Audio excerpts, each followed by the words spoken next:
Мы все знаем, кем был Марлон Брандо. Это и знаменитый Дон Корлеоне из «Крестного отца», и Пол из скандального танго в Париже, и засранец Стэнли Ковальский из «Трамвая желания», кино, которое подарило Брандо мировую славу. Но вы когда-нибудь задумывались о том, почему именно Марлон Брандо самый успешный актер? Ну, вы скажете, нет, как же, Аль Пачино, Роберт Де Ниро, да Леонардо Ди Каприо, в конце концов. Почему же Марлон Брандо? Но тут такая история, что до Марлона Брандо актерской игры, которую мы знаем в привычном понимании и видим сейчас, ее не было. Можно сказать, что до Брандо не было ничего.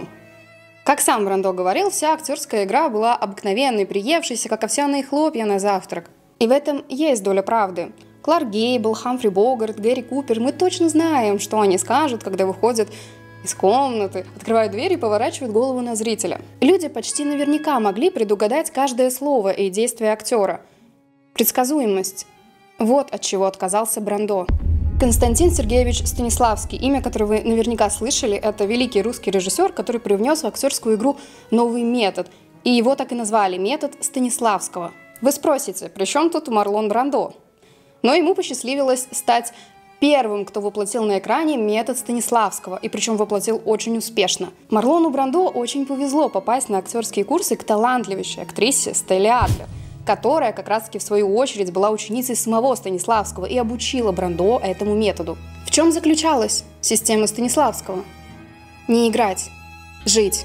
Стать тем, кого ты играешь, а не играть того, кем ты должен стать. Если ударить кулаком по столу, то по-настоящему, чтобы все перепугались. Если показывать эмоцию, то верить в нее, жить ею. В 40-е годы никто еще не привносил в кинематограф подобный стиль. Все было более-менее сдержано до Брандо, но тут появился этот психопат и ударил по столу так, что слышно до сих пор. Теперь все актеры, которых вы знаете, неизбежно повторяют за Брандо, потому что именно он был первооткрывателем этого образа. Но жизнь самого Марлона Брандо – это еще похлеще любой роли, которую он играл. Это и проблемы с матерью, которая очень много пила, и она не замечала его, практически не уделяла ему внимания. Отец-тиран, который поднимал на нее руку. Никто не верил в его актерский талант, никто вообще не верил, что у него будет и есть какой-то талант. У него была безумная жизнь в Голливуде, бесконечное количество жен и любовниц, 11 детей, один из которых человека. И одна из его дочерей покончила с собой. Брандо жил со своим лучшим другом на протяжении долгих лет, а затем, когда друг скончался, он украл его прах, якобы чтобы развеять его на Таити, но на самом деле хранил его у себя в машине, втайне от жены друга, которая пыталась подать на него за это в суд. Но дело отклонили. Брандо известен своими постоянными политическими скандалами, отказом от Оскаров в поддержку коренного населения Америки. Скандалы на интервью, неадекватное поведение, какие-то ненормальные выходки, болезнь, психические отклонения и все – это даже не половина того, чем жил великий актер. Но сегодня мы не будем затрагивать все эти темы, потому что об этом есть достаточно документальных фильмов, и они хорошие. Но есть одна тема, которую никто никогда почему-то не решался поднимать и копнуть вот очень глубоко. Мы знаем, что был Джеймс Дин, и что был Марлон Брандо, и что они жили в одно и то же время, но мы не знаем, что там было, что было между ними. Я поняла, почему никто никогда не рассказывал эту историю, ведь это очень сложно. Ведь здесь нужно копнуть так глубоко, чтобы дойти до самого сердца. Изучая эту историю, я постоянно наталкивалась на противоречия. Вот Брандо говорит в интервью Трумана Капоте, что я никогда не знал Джимми, вообще он мне не был другом, а в мемуарах пишет: Джимми нуждался в любви. Я понимал его, я чувствовал связь с ним. И мне стало интересно, в чем причина этих противоречий, что же там было. Эта история будет не только об актерской игре и о противостоянии двух красавчиков. Это еще история и о трагедии, о вдохновлении, о нежности, о принятии, о соперничестве и о том, о чем другие не говорят. Я жила этой историей несколько недель, и она абсолютно вдохновляла меня. Я вдохновила всех своих друзей, и теперь настал тот час, когда я хочу, чтобы вы узнали эту историю и увидели историю тех лет моими глазами. Но перед этим небольшая пауза, потому что этот ролик стоил мне очень больших вложений, и я думаю, вы понимаете. Вы наверняка замечали, что я очень часто употребляю английские слова и фразы. Но делаю я это не спонтанно и не просто так. В каждом языке есть определенные понятия, которые очень трудно дословно перевести на русский. И лучше использовать их именно в оригинале. Например, girl next door, here we go, let's go hanging out, thanks for having me и многие другие, которые я также использую. Некоторые не понимают, о чем я говорю, хотя это совершенно элементарные понятия, которые очень легко выучить. Сейчас я нахожусь в такой среде, где без английского практически не выжить. Многие уехали в Грузию, и здесь тоже постоянно нужен английский. При съеме жилья, при разговорах с риэлтором, в любом банке с вами будут говорить только на английском. Все мои друзья общаются здесь на английском, и если вы его не знаете, вам будет достаточно тяжело. Да и мне бывает тяжело, потому что я не знаю язык идеально и не говорю на нем настолько свободно, как бы мне хотелось, как и большинство из вас. Поэтому я решила, что нужно начать подтягивать английский как можно скорее. И самый лучший подход для изучения – это начать общаться с носителями языка. Из перепробованных мною это самый эффективный метод. Но где же взять такого носителя? Именно в школе английского Wall Street English сделать это проще всего. Вы будете учиться на практических разговорных занятиях с преподавателем-носителем языка и студентами из других стран. И все это не выходя из дома. Причем совершенно бесплатно в рамках уже оплаченного курса, который помогут вам подобрать команды специалистов и профессионалов в области образования. Они же и будут помогать вам на всех этапах обучения. Wall Street English – это самая крутая и крупная онлайн-школа английского, которую я знаю. Их учебная программа совершенствуется уже более 50 лет. И если вы из тех, кто тоже письменно и на слух хорошо понимает английский, но когда нужно прийти и заговорить самому, начинаете теряться, то эта школа именно для вас. Ведь главная задача Wall Street English – это помочь каждому побороть барьер из неуверенности и страхов и начать свободно общаться. И если вы думаете, что это будут скучные уроки, как в обычной школе, то вы ошибаетесь. Wall Street English предлагает обучение по специальному сериалу, который был снят для того, чтобы вы могли очень легко запомнить и усвоить всю информацию самым интересным образом. Вы сможете изучать английский из любой точки мира и в любое время, когда сами пожелаете. А если вы хотите узнать, какой у вас на самом деле уровень знаний, то вряд ли тесты из ТикТока вам помогут, а вот совершенно бесплатный тест от школы английского Wall Street English покажет вам наиболее точный результат и определит ваш настоящий уровень владения языком. Вы можете пройти этот тест прямо сейчас, я уже это сделала. И не беспокойтесь о том, если у вас окажется слишком низкий уровень, ведь в школе учат языку с нуля, и вам дается полное право самому решить, с какого уровня вы хотите начинать обучение. Оно будет сформировано специально под вас и исключительно под ваши интересы и предпочтения, что является самым эффективным методом из всех возможных. Я уже обучаюсь в Wall Street English, потому что именно сейчас можно получить скидку в 40% на любые курсы. Для всех, кто понимает, насколько важен английский, это отличный шанс не упустить возможность и начать обучение прямо сейчас. Заодно можете написать в комментарии, у кого какой уровень английского, судя по результатам теста, ссылку на который я оставлю в описании этого ролика. Ну а теперь, дамы и господа, мы начинаем.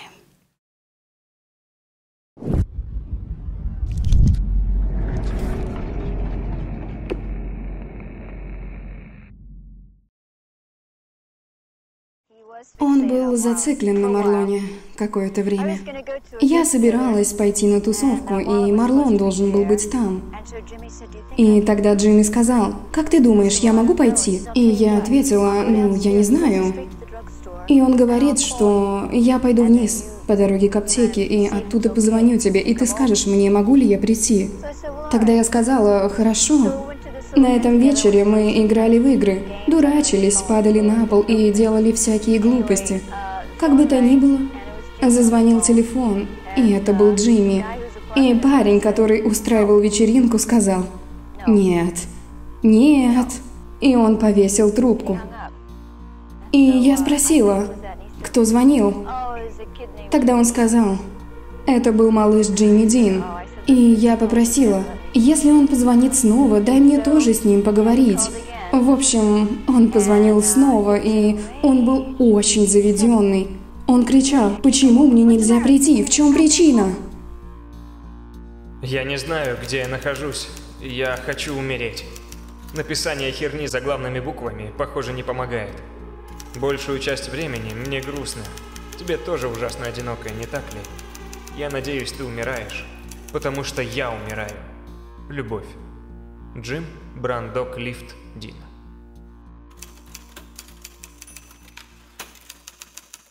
Мне пришло в голову, что деятельность Джимми тесно связана с деятельностью актера, с которым он недавно познакомился в актерской студии, Марлоном Брандо, противоречивым молодым актером, которым, как было слишком очевидно, Джимми восхищался больше, чем кем-либо другим. Его интерес к Брандо, к этой личности, возник в результате сходства их происхождения. Они оба выросли на фермах, они обожали мотоциклы, они оба были суровыми индивидуалистами, и они были студентами актерской студии. Было вполне естественно, что Джимми должен был чувствовать своего рода отождествление с успешным мистером Брандо. Возможно, если бы методы изучения жизни Брандо дали бы ему понимание человеческой природы, те же методы могли бы послужить, чтобы сформировать индивидуальность Дина. Независимо от того, что послужило толчком, Джимми искренне интересовался всем, что его окружало. Нью-Йорк стимулировал его разум до такой степени, что он был более внимательным, чем когда-либо прежде. Он пытался впитать в себя достаточно творческой атмосферы, из которой он, как художник, вышел, чтобы пережить предстоящие трудные дни в Голливуде. The winner is Marlon Brando on the waterfall. Джеймс Дин приехал в Нью-Йорк в 1951 году. К тому времени Марлон Брандо уже был на вершине своего успеха, дебютировав в роли безумца Стэнли Ковальски. Влюбив в себя женщин и мужчин со всего мира, он стремительно обходил всех вокруг своей блистательной славой. Брандо был первым, и никто не смел в этом усомниться. Поклонники осыпали его вниманием, девушки не отходили от него ни на шаг. Во всем этом была своего рода свобода.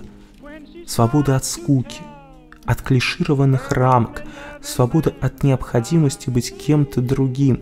Марлон позволил себе и поколению будущих актеров стать самим собой на площадке, на публике и в жизни. Марлон Брандо стал тем, кто олицетворял свободу.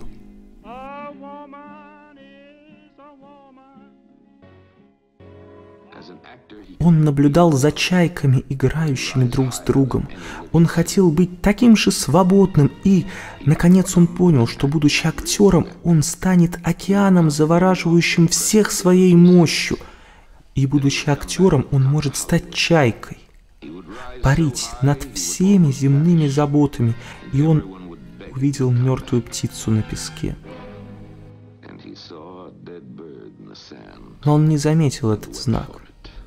Ведь он уже был на пути. Джимми Дин собирался стать кем-то. Я теперь член актерской студии Ли Страсберга. Это величайшая актерская школа. Там работают многие великие люди. Марлон Брандо, Джули Харрис, Артур Кеннеди, Милдред Данок. Немногим удается попасть сюда. Это лучшее, что может произойти с актером. Я один из самых молодых членов коллектива. Для Джимми Дина режиссер Элия Казан был мастером своего дела и мастером особого мышления, человеком, который превратил таланты Марлона Брандо и других прекрасных актеров в огромный успех. Он был всем тем, что Джимми знал и уважал, но он также был и чем-то большим, чего Джимми не знал – творцом своей судьбы. Для любого хорошего агента было бы обычной процедурой представить Джимми на роль в предлагаемой Элия Казаном постановке «К востоку от рая» Джона Стейнбека для Warner Brothers. Но Джейн Дики не просто хороший агент, она чувствительная, умная женщина, и когда она прочитала сценарий, она поняла, что это как раз то, что нужно Джеймсу Дину. Она знала его достаточно хорошо в личном плане, чтобы сразу увидеть в нем Кэла Траска, парня с нарушенной психикой, мальчишеским энтузиазмом, отчаянной потребностью в принятии и бесконечной тоской по любви. Она мягко подтолкнула судьбу и разрулила ситуацию, убедив всех заинтересованных в том, что «К востоку от рая» – идеальное кино для раскрытия таланта Джимми. You've got to fight with them. You got to show them that you've got to show them that you're on their side. Don't you know that? All right. Okay. Но в городе, который так придерживался мнения, что публичность необходима и обязательна для всех звезд, его образ был воспринят не очень хорошо. Постепенно он завоевал немилость прессы, собирая в колонках такие нелестные статьи, как «Джеймс Дин на днях купил себе новый костюм». Кем он себя возомнил? Грёбаным Марлоном Брандо? Когда пресса начала свою безжалостную, иногда жесткую атаку, сотрудники отдела рекламы Warner Brothers были вынуждены сделать все возможное, чтобы защитить Джимми. Поскольку они сами были не совсем благонастроены к нему из-за его плохого поведения во время съемок «К востоку от рая», они оказались в своеобразном положении, когда им пришлось защищать кого-то, кто им не особо нравился. Всегда способный оставаться великим зрителем, Джимми наблюдал за фарсом по мере его разрастания и, казалось, даже получал удовольствие, наблюдая за событиями, которые он создавал. Он знал свою репутацию в Голливуде, он не был одним из лучших, но ему было все равно. Он купил новый мотоцикл и гордился им, так как это был самый лучший мотоцикл, которым он когда-либо владел. Знаешь, я думаю, что у меня действительно есть шанс сделать это. Потому что в одной руке я держу Марлона Брандо, говорящего «Да пошел ты!», а с другой стороны говорящий «Пожалуйста, прости меня!» — это Монтгомери Клифт. «Пожалуйста, прости меня! Да пошел ты! Пожалуйста, простите меня! Да пошел ты!» И где-то посредине находится Джеймс Дин. После того, как мы встретились на съемках «К востоку от рая», Джимми начал названивать мне, прося советы или предлагать провести вечер вместе. Мы разговаривали по телефону и сталкивались друг с другом на вечеринках, но так и не сблизились. Я думаю, он рассматривал меня как своего рода старшего брата или наставника, и я полагаю, что я вел себя с ним именно так. Когда люди начали показывать на него пальцами и называть подражателем Брандо, он их не слушал. Он знал, что значил для него его мотоцикл, а они – нет. Долгое время Джимми осознавал эти сравнения и пытался выяснить, имеют ли они хоть какую-то степень достоверности. Возможно, вначале на него оказали влияние Брандо и актерская студия, но он начал чувствовать, что перерастает все это. Он чувствовал, что со временем он проявится как актер со своим собственным стилем, независимым и совершенно отличным от любого другого актера, включая Брандо. Джимми, я никогда никоим образом не вмешивалась в твою жизнь. Начала его агент Джейн Дики однажды днем, когда они прогуливались вниз по улице. Ты с самого начала довольно ясно дал мне понять, что так не пойдет. Но я не против сказать тебе, что мне просто не нравится вся эта чушь о Марлоне Брандо. Эти сравнения твоих действий с действиями Брандо должны прекратиться. Ты прекрасно знаешь, что они правы. Я понимаю, что Марлон долгое время вдохновлял тебя. Но это бесполезно. Это может быть просто вопрос игры, поведения, жестов или чего-то еще.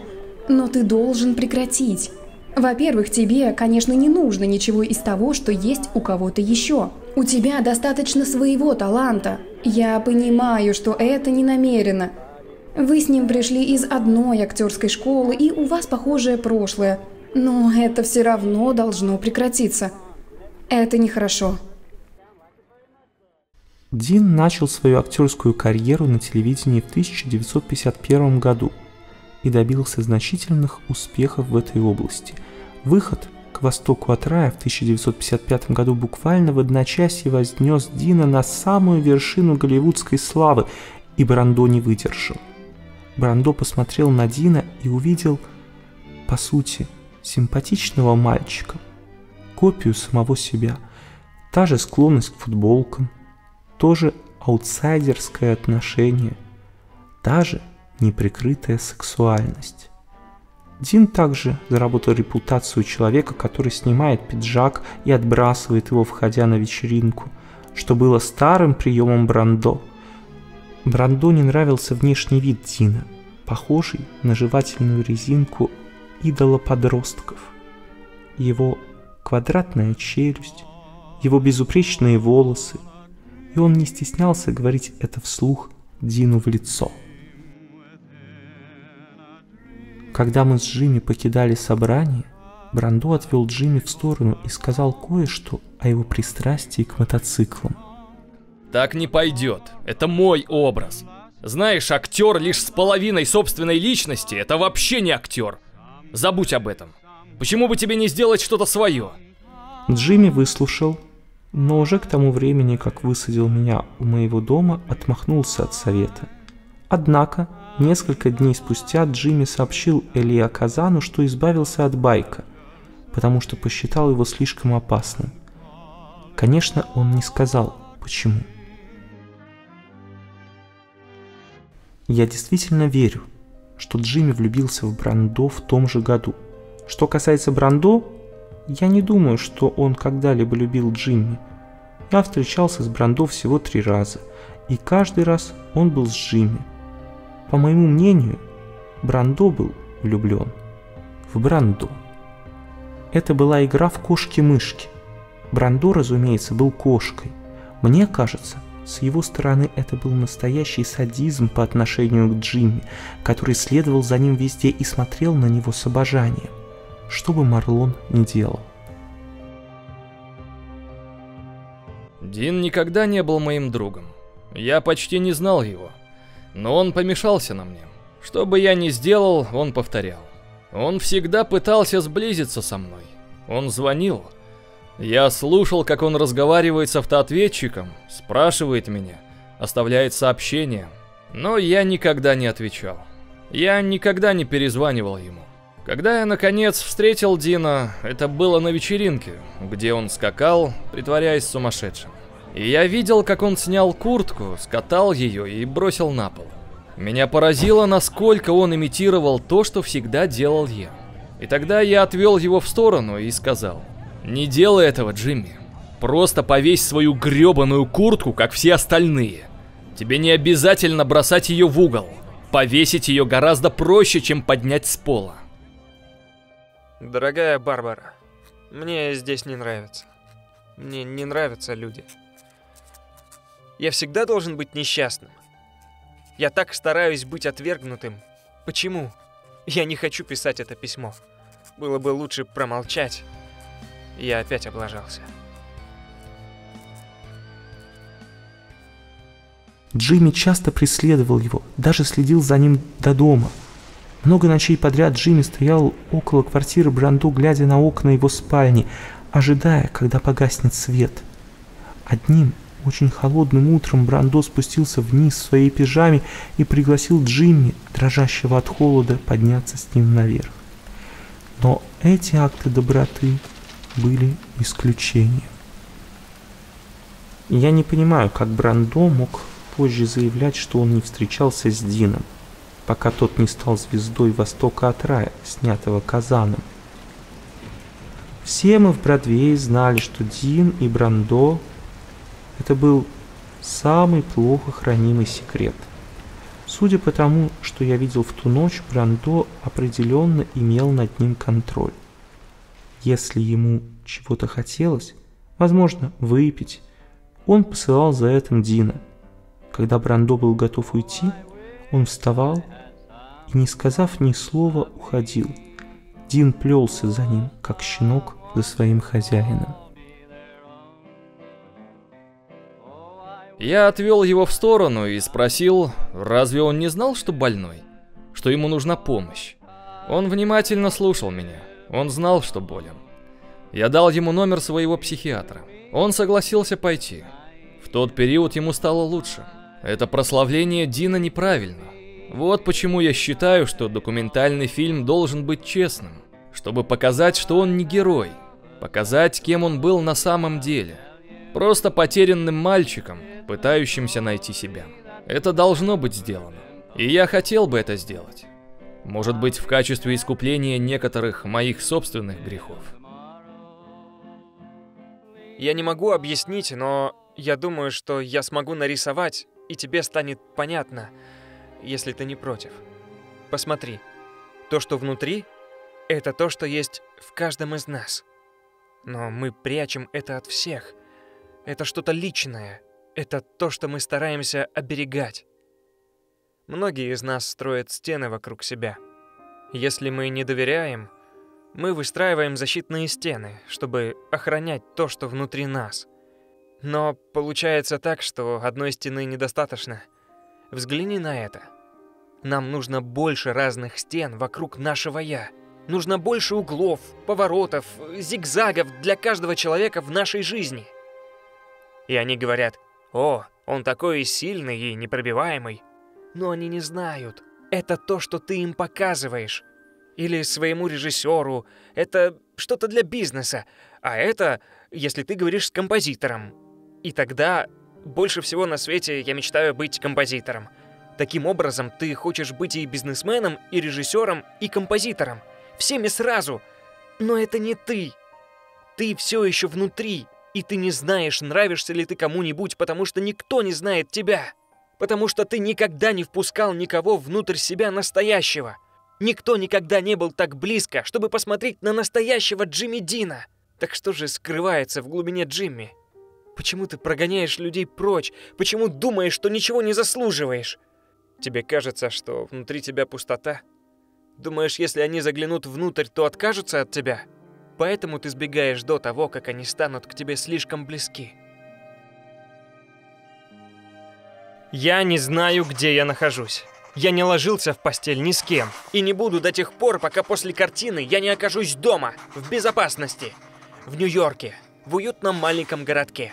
Звучит невероятно, но это правда, клянусь. Так что задержите дыхание все. Перестаньте дышать, остановите весь город Нью-Йорк, пока Джеймс Дин не вернется. В те дни у Джимми никогда не было денег.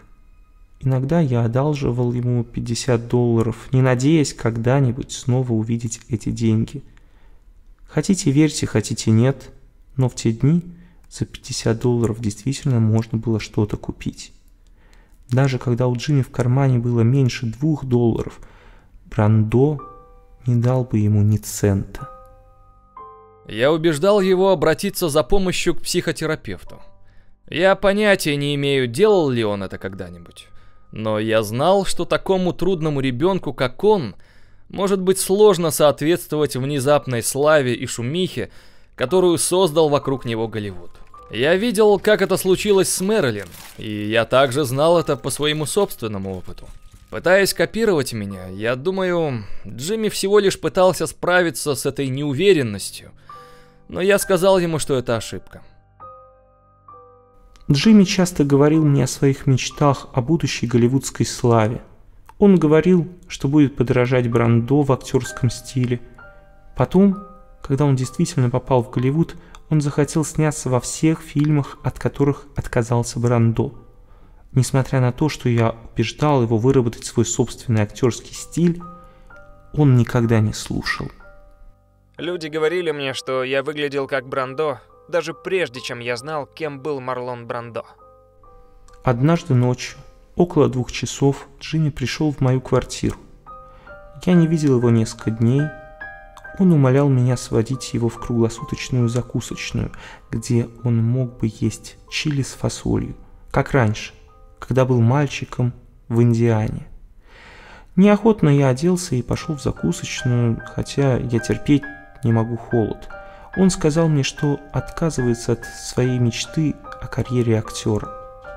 Брандо сказал ему, что он никогда не сможет стать успешным, и у него нет таланта. Джимми рыдал между поеданием бобов. Он утверждал, что их отношения испортились, и этот Брандо не хотел его больше видеть. Он был сверхчувствительным, и я видел по его глазам и по тому, как он двигался и говорил, что он много страдал. Его мучила неуверенность в себе, происхождение которой я так и не определил.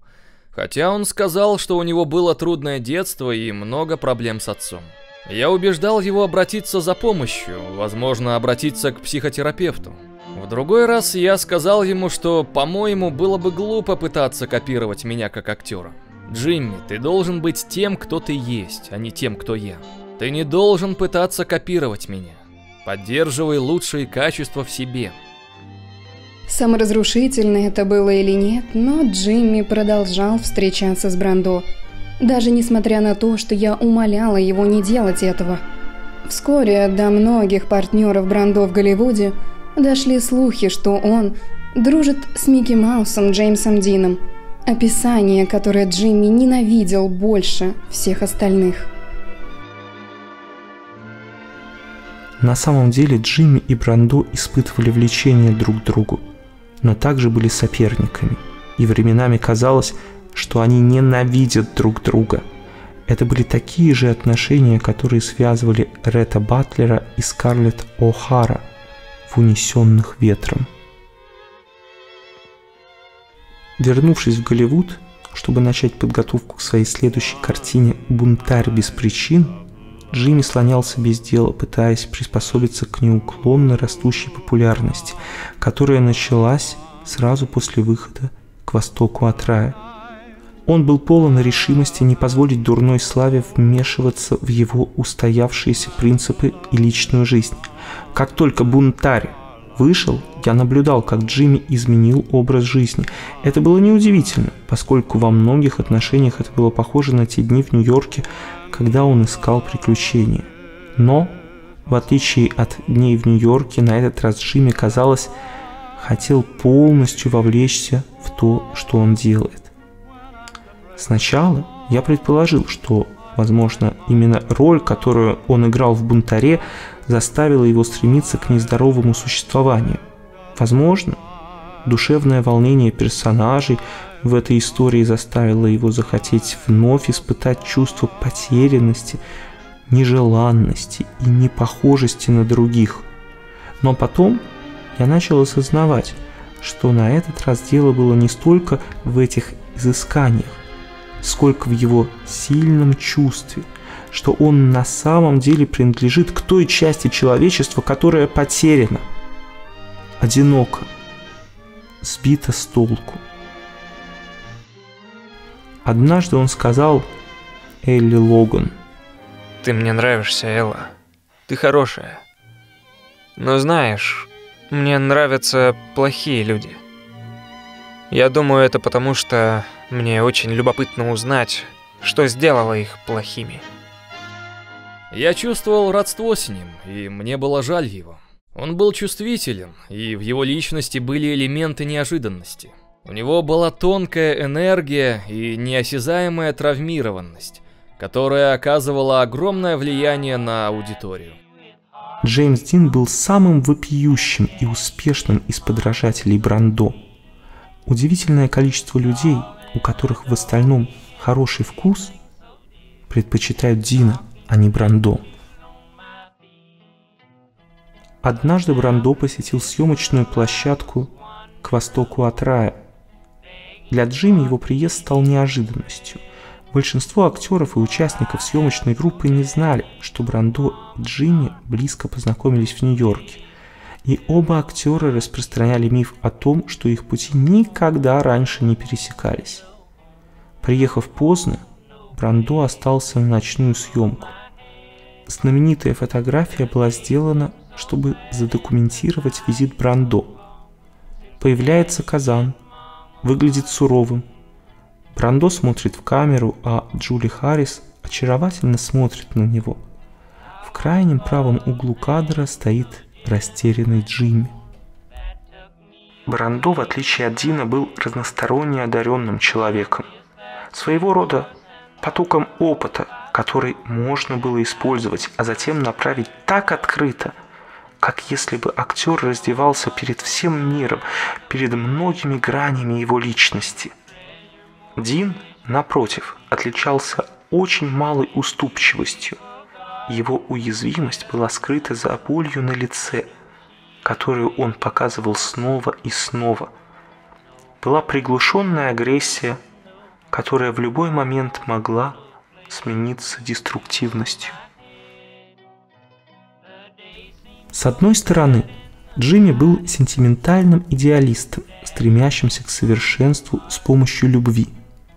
Он отчаянно искал то убежище, где мог бы сложить голову, не опасаясь, что ее растопчет толпа.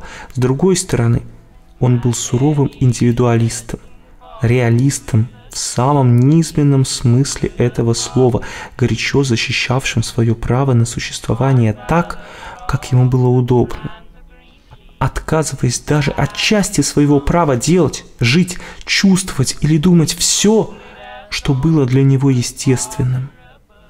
Бывали моменты, когда он откровенно смотрел в лицо самому себе, первым признавал свои ошибки и недочеты. Было еще больше случаев, когда он защищался от своих неосторожностей и ошибок. Парадоксально то, что он часто отказывался прислушиваться к собственным советам, но давал те же самые советы друзьям. Там, где он находил в других свои собственные недостатки, он пытался вылечить их. Там, где он находил смятение, он пытался успокоить его. Хотя у него не было желания достичь состояния личностного совершенства, он, казалось, хотел найти в других все лучшее, что есть в нем самом. Таким образом, он мог рассматривать своих друзей как зеркало самого себя и видеть в них то, кем он мог бы быть.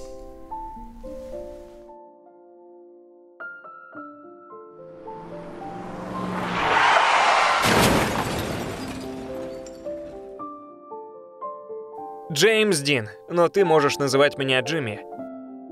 Родился в Марионе, штат Индиана. Умер 17 апреля 1967 года. Ты знаешь дату своей смерти? Как замечательно. У меня всегда была эта сверхъестественная способность предсказывать смерти. Ты знаешь, когда я собираюсь умереть?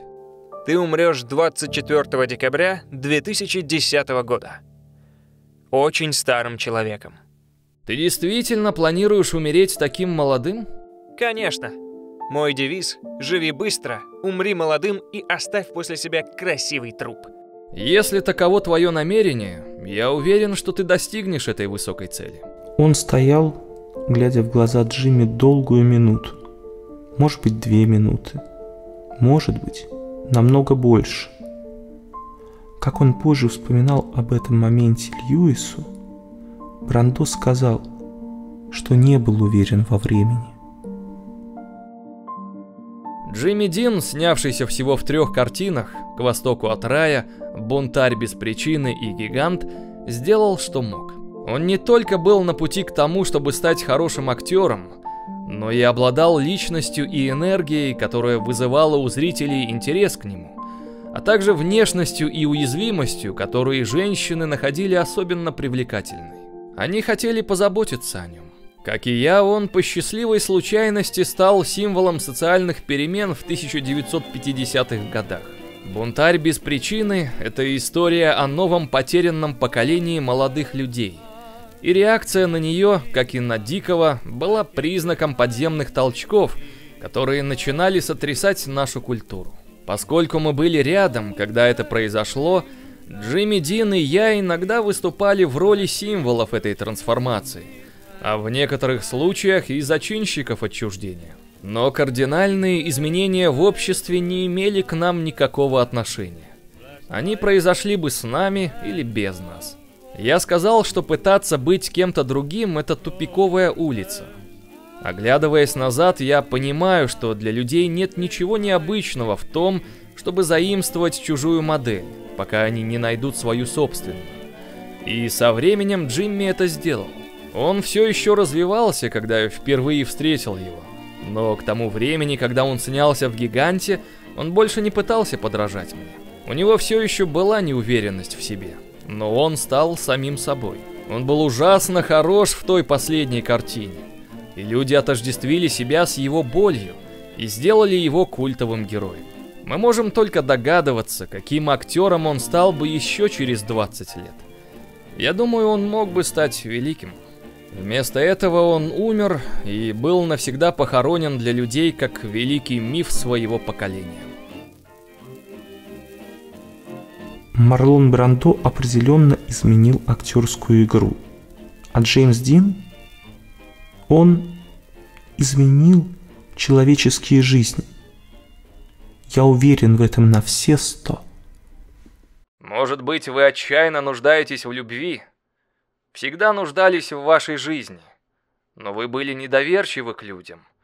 Если что-нибудь в них пугает нас, что-то опасное, способное навредить, потому что множество людей боятся любви до смерти. Он несколько недель наблюдал, как я мучаюсь в замешательстве. Однажды ночью Джимми вошел в гостиничный номер и обнаружил, что я сижу на кровати, уставившись в стену.